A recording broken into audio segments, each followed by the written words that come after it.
I'm out in the spring sun, in case we don't get to have a summer this year. I make the most of trying to get some heat, warmth, and some UV sunshine. David Betz, Professor David Betz, he's from the Institute of War Studies at King's College, London, and he's been on various podcasts this week, the past few weeks actually, about talking about the possibilities of civil war in the UK. He's advised various governments, actually I think it was the last government and also this one, over the risks. And as he says, we are pretty much in the state of that already, and that the present government is doing everything it can to bring a worse one about. They're doing all the textbook things to divide society, and in such a way that the only outcome is conflict. In other words, you can't vote your way out of this. So David Betz.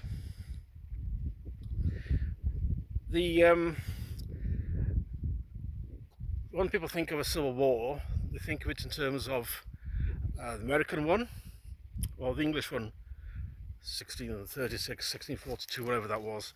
You know, when Charles first had his head chopped off and all that. Parliamentarians and round heads. Those are the outliers. Those are the single issue thing. The reality is, for the rest of them, what you'd say civil wars, they're a whole disparate groups of other displeasures, you could say. These displeasures meet themselves head on, either those who support a policy, those who oppose it,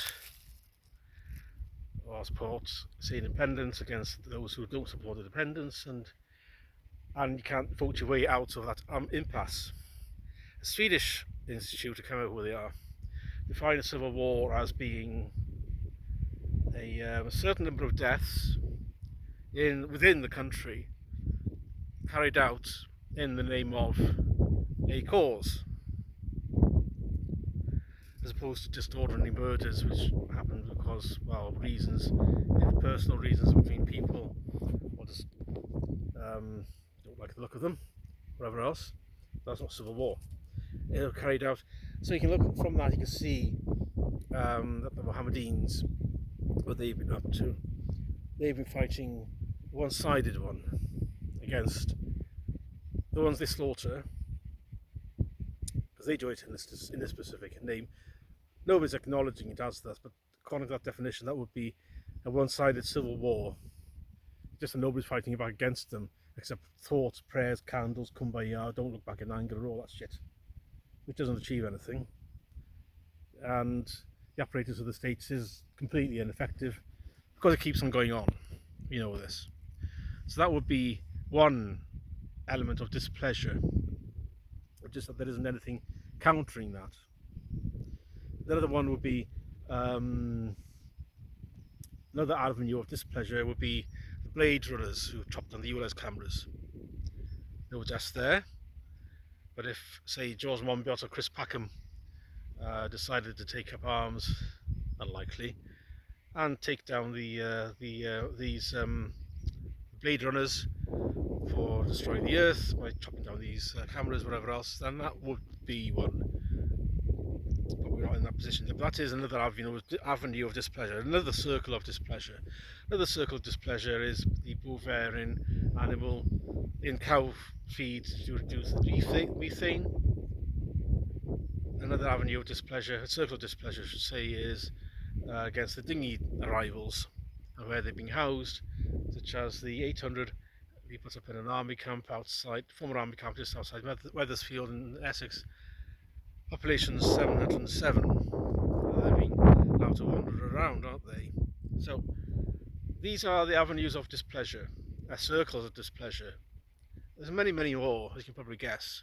people are fed up with, and you're not seeming to be able to vote your way out of it. And there are groups, on the other hand, who support all these things, who support the dinging arrivals, who want more invasion, who want the people who want more ULS cameras, want more surveillance, want the bovine animal in cattle feed to stop the methane.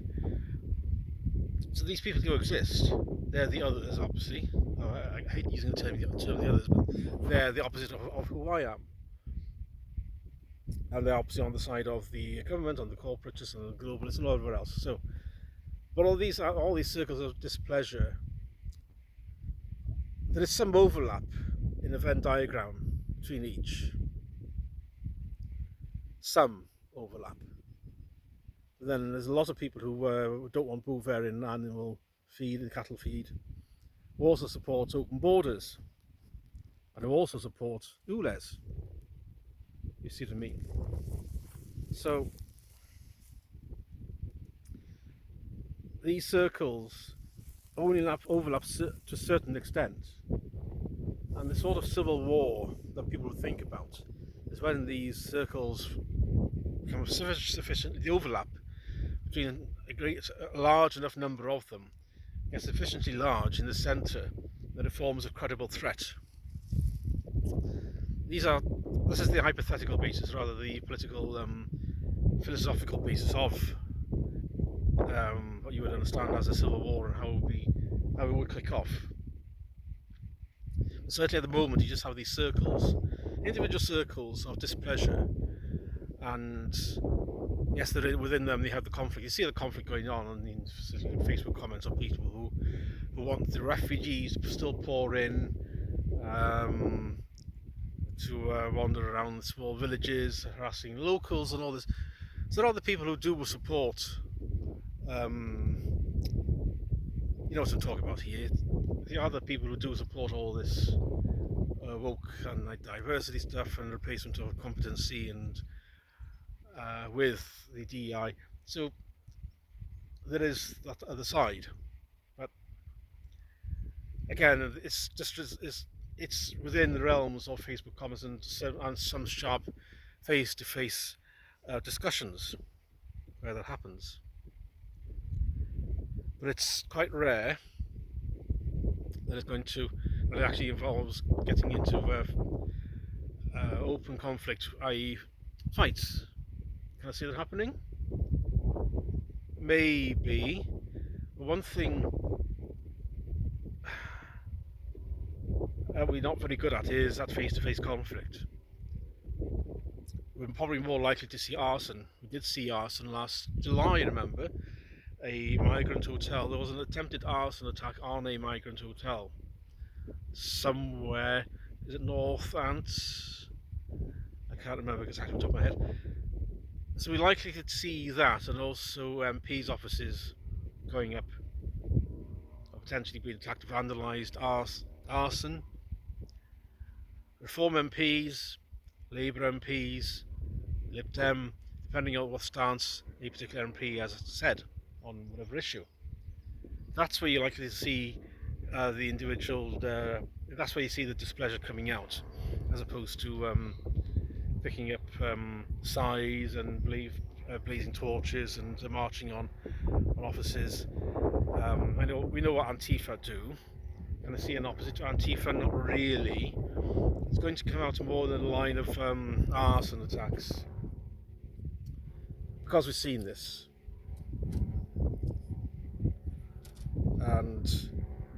But is there enough overlap between these circles to warrant that would be then termed as a full-blown civil war? I doubt it. So we'll just have this low level of say hostility and noise that people just can't get away from, and I won't be tackled. That noise gets louder and louder and louder, the background noise. Eventually will snap in the form of electoral success by somebody. Somebody, that could be Reform at the moment, even though they're going through their own civil war. So it could.